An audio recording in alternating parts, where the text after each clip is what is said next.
How much protein do seniors really need? A simple explanation.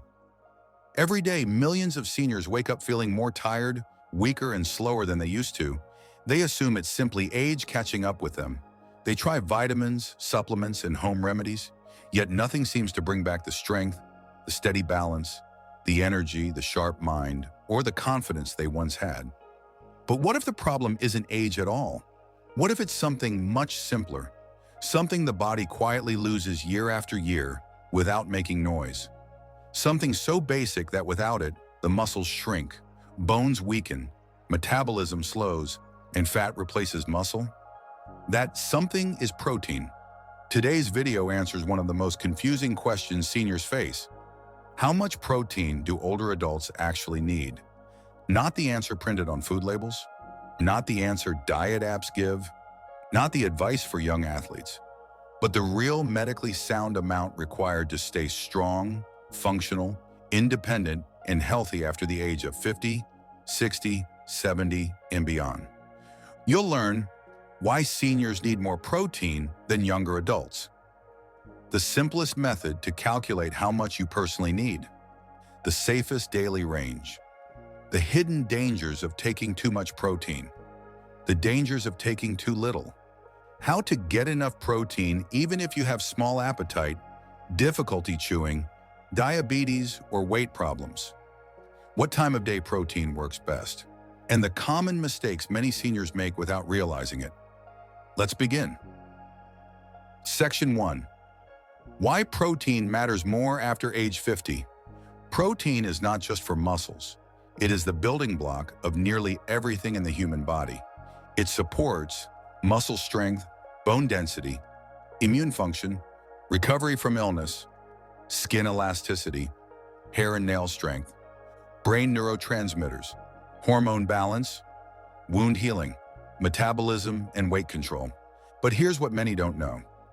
After age 50, your body absorbs and uses protein less effectively. This means a 60-year-old needs more protein than a 25-year-old to maintain the same amount of muscle. This process is called anabolic resistance. It simply means the body becomes less efficient at converting food protein into muscle protein. So even if a senior eats the same amount they did in their 30s, they still lose muscle. That muscle loss has a medical name, sarcopenia. It begins quietly and can lead to weakness, slow walking, poor balance, difficulty getting up from a chair, higher fall risk, slower metabolism, blood sugar problems, fatigue, loss of independence. But the good news is powerful. Protein is the most effective nutritional tool for reversing sarcopenia. Even seniors in their 70s, 80s, and 90s can rebuild muscle if they get the right amount of protein consistently. Section 2. How much protein do seniors really need? The simple answer. Many websites give complicated formulas with decimals and conversions. You don't need that. Here is the medically recommended amount for seniors. Most adults over 50 need between 1.0 and 1.2 grams of protein per kilogram of body weight per day. But let's keep it simple. If you are older than 50, aim for about 1 gram of protein per kilogram of your body weight daily. That's the easy baseline. If you want a clearer guide without numbers. For most seniors, women usually need 60 to 80 grams per day. Men usually need 70 to 100 grams per day. This depends on weight, activity, and health conditions. Now let's simplify the calculation method so anyone can do it. The simple calculation. You only need 2 steps. 1. Take your body weight in kilograms. 2. That number is close to your daily protein goal. Example, if you weigh 70 kilograms, your daily goal is around 70 grams of protein. If you weigh 80 kilograms, your daily goal is around 80 grams of protein. Nothing more complicated. Section 3. When should you aim higher? Some seniors may benefit from slightly more protein, around 1.2 to 1.4 grams per kilogram, if you are losing weight unintentionally. You feel weak or exhausted often. You are recovering from surgery or illness. You have slow healing wounds. You want to gain muscle. You exercise regularly. You are over age 70. But again, let's keep things simple. If you want to stay strong and functional, aim for the middle of the range, around 70 to 90 grams per day, depending on your size. Section 4. Why many seniors don't get enough protein. Research shows most seniors eat far less protein than they need. Why? Smaller appetite, difficulty chewing, fear of meat being heavy, eating mostly bread, rice, and soft foods, avoiding red meat without replacing it, drinking tea or coffee instead of eating breakfast, relying on soup and snacks, skipping meals, thinking protein is only for bodybuilders.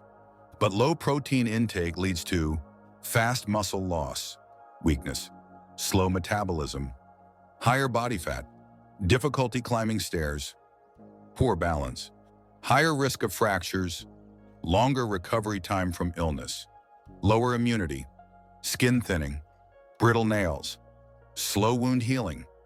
Most seniors would feel dramatically better within just 2 to 3 weeks of increasing protein. Section 5. The safe daily protein range. Now let's talk about what is safe. Safe daily intake for most seniors, between 60 and 100 grams per day. If you are a small person, stay near the lower end. If you are heavier or active, stay near the higher end. What matters most is consistency, not perfection. Section 6. The dangers of too little protein. Low protein intake is far more common and far more dangerous than high intake. Here's what happens when seniors don't get enough. 1. Muscles shrink rapidly. The body breaks down muscle to make up for the missing protein. 2.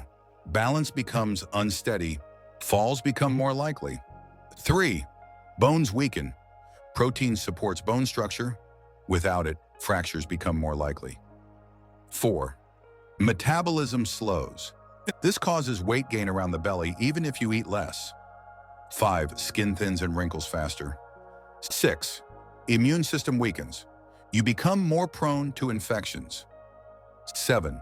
Slower healing from injury or surgery. 8.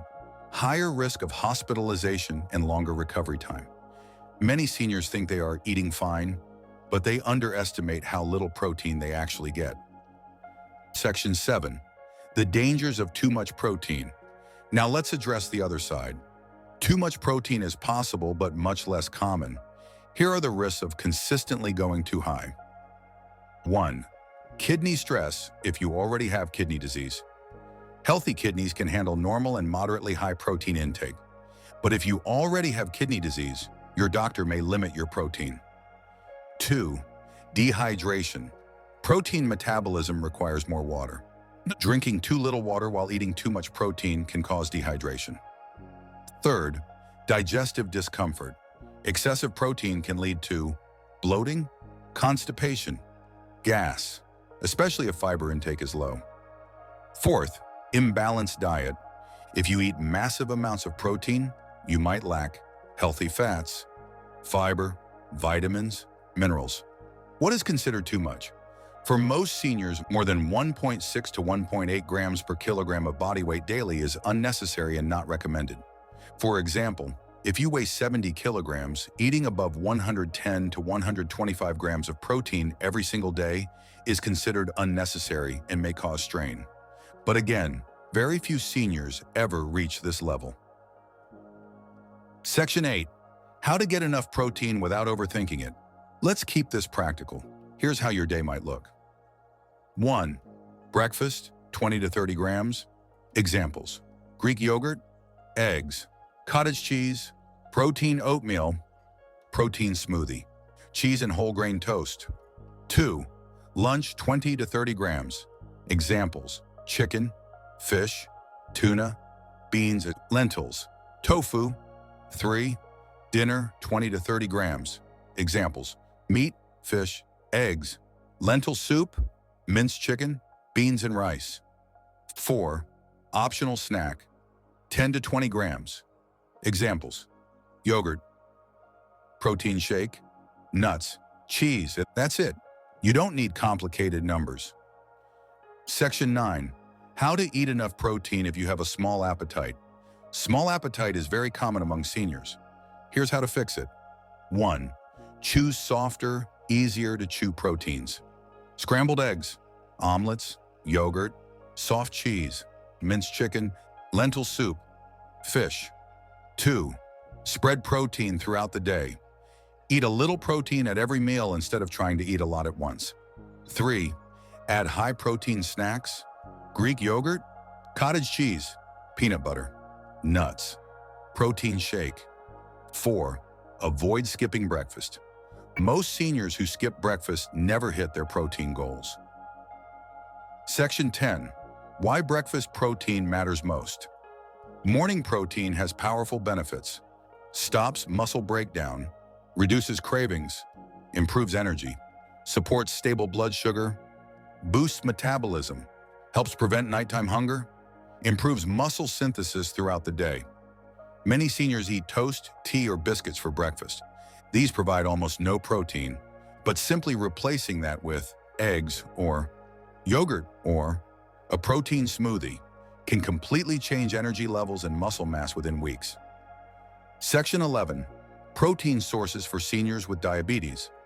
If you have diabetes, protein is especially important because it stabilizes blood sugar, prevents spikes, improves insulin sensitivity, helps prevent muscle loss, supports weight control. Great options: eggs, cottage cheese, chicken, fish, Greek yogurt, nuts, lentils, beans. Avoid relying on sugary or high-carb meals alone.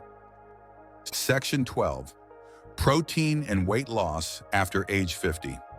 Protein is the most effective nutrient for weight loss in seniors because it reduces hunger, keeps you full longer, prevents muscle loss during dieting, boosts metabolism, stabilizes energy.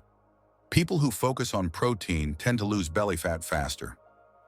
Section 13. Protein and joint pain. Many don't know that protein can help reduce joint pain indirectly by strengthening muscles, supporting cartilage, reducing inflammation through better muscle balance, improving mobility. Weak muscles make joints work harder. Stronger muscles give the joints support. Section 14. Protein and aging skin. Collagen is made of amino acids from protein. Higher protein intake helps skin firmness, elasticity, slower wrinkle formation, stronger nails, thicker hair. This doesn't require supplements, just enough daily protein.